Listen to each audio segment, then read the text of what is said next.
Well, it's looking like Ezekiel Elliot will suit up this Sunday against the Giants as his 6-game suspension was upheld. The Tampa Bay Buccaneers and the Miami Dolphins will not play their scheduled matchup Week 1 due to Hurricane Irma. Also on this episode, we've got weekly picks and fantasy football advice on who you should start for Week 1. Well, ladies and gentlemen, thank you so much for watching this episode of Time to Football. I'm your host, Hassan Khan. We've got a lot to talk about on this show, and the season hasn't even started yet. As mentioned atop the show, for fantasy owners that took a risk on him, maybe 3rd overall in the first round, or maybe you snagged him later on in the 2nd round, it's looking like it's paying off. Ezekiel Elliot will play this Sunday in Arlington, Texas, Sunday Night Football against the New York Giants. The NFL and the NFL Players Association is still working through the details of his suspension, whether the suspension should be reduced to 3 games, whether it should be reduced to 4 games, or should the suspension be uplifted in general. But the suspension for now is not uplifted, meaning that if it was uplifted, the suspension would totally be gone. It's not uplifted, it's just upheld, meaning that for this Sunday, for the time being, Ezekiel Elliot, not Darren McFadden, will be the starting running back for the Dallas Cowboys.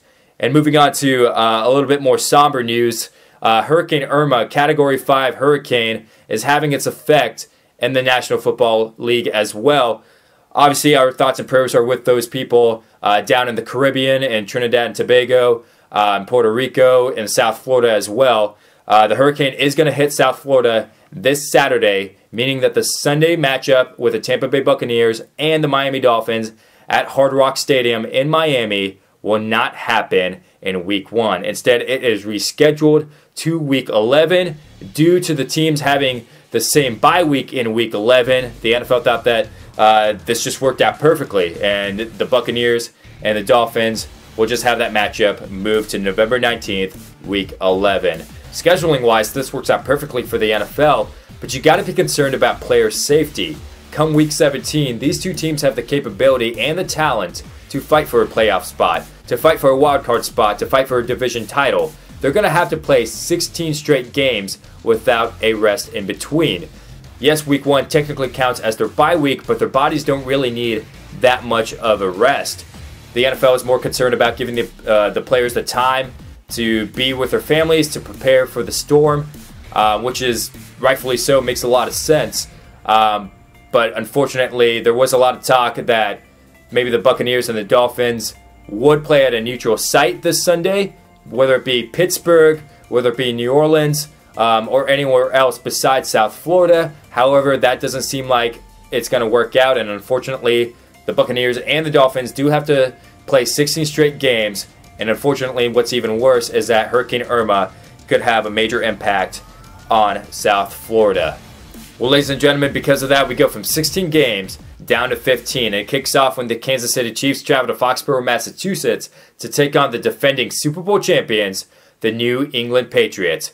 Let's go ahead and give you our weekly picks for Week 1 of the National Football League. The Chiefs and the Patriots aren't going to light it up per se, but against this incredible defense, I'm going with the defending Super Bowl champs. The Eagles and the Redskins, love the Eagles offense, I'm going with the Eagles. The New York Jets and the Buffalo Bills, the battle of the field goals, give me the Bills to beat the Jets. The Oakland Raiders and the Tennessee Titans, the Raiders are going to score the most points out of any team this week, going with the Raiders. The Cardinals and the Lions, it's going to be a 1-touchdown game, but the Cardinals are going to beat Detroit. Jaguars and Texans, 2 pretty good defenses, but going with the Texans to win. The Ravens and the Bengals, again, 2 pretty good defenses, but the Bengals offense is slightly better. The Atlanta Falcons and the Chicago Bears, it's going to be a 3-possession game, not even close. The Falcons will win. The Panthers and 49ers, the Panthers offense is going to do well in this game, going with them. The Colts and the Rams, even though they don't have Andrew Luck, I'm still going with the Colts to win this game. The Steelers and the Browns, it's going to be a 2-touchdown game, and the Steelers will win on the road. The Seahawks and the Packers, arguably the game of the week. The Seahawks, by a hair, will beat the Packers. Sunday Night Football, the Giants and Cowboys. Eli Manning does well in Arlington, going with the Giants. The Saints and Vikings, Adrian Peterson's revenge game, going with the Saints. And the late Monday night game, the Chargers and Broncos, going with the Chargers. Time now for our fantasy football week 1 must-starts at each position. Now, players like Tom Brady, David Johnson, Le'Veon Bell, Julio Jones, those kind of players that you start every single week aren't going to be on this list. Instead, these are players that quite aren't at that top tier yet, but you're borderline debating on whether you should start them or not, or they have a good matchup. You can pick them up off the waiver wire, etc., etc. Matt Ryan against the Bears, Russell Wilson against the Packers, Kirk Cousins. Carson Palmer is someone that is going undrafted in leagues, and he has a very good matchup against the Lions. Dak Prescott against the Giants. Sam Bradford, just like Carson Palmer, he's going undrafted, so you can pick him up off the waiver wire for this week.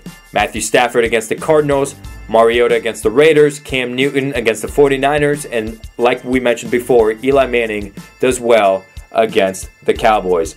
Switching over to the running back position, we've got Jordan Howard against the Falcons. He could score 20 or more fantasy points. Todd Gurley against the Colts, Devontae Freeman, DeMarco Murray. CJ Anderson has a good matchup against the Chargers. LaShawn McCoy, Lamar Miller against the Jaguars. Paul Perkins is someone that is underrated.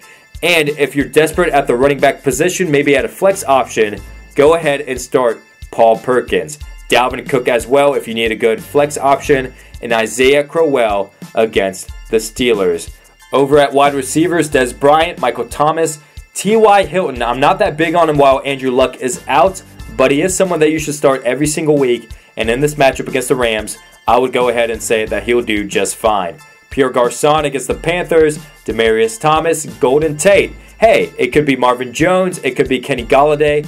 Whatever line's receiver it is, someone is going to light it up against the Cardinals, and it's the best chance to have Golden Tate light it up than any other wide receiver. DeAndre Hopkins, Martavis Bryant. We already know that Antonio Brown is going to do well against the Browns, but Martavis Bryant could be another one that can do well. Kelvin Benjamin against the 49ers, and Larry Fitzgerald against the Lions.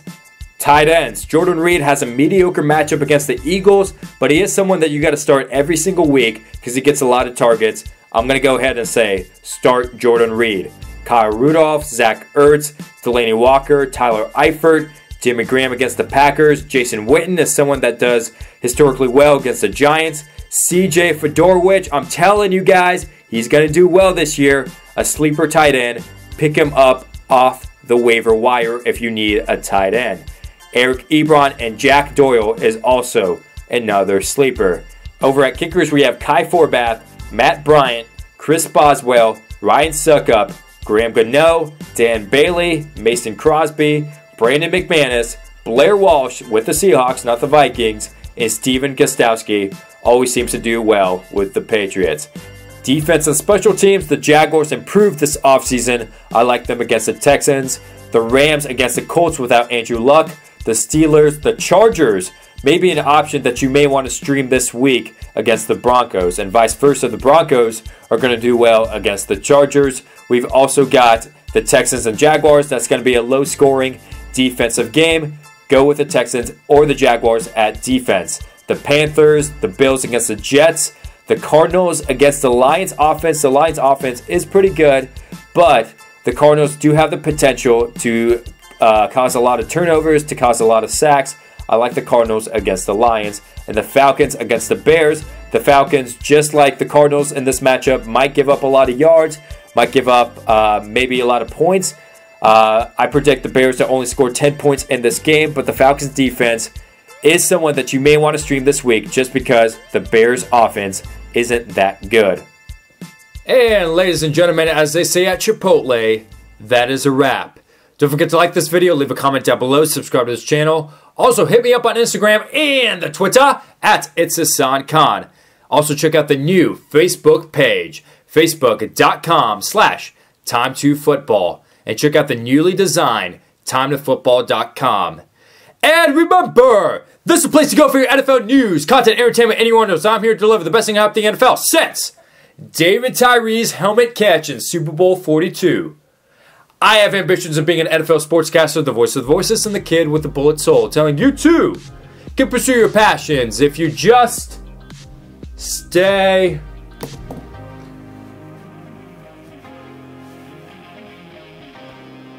hungry.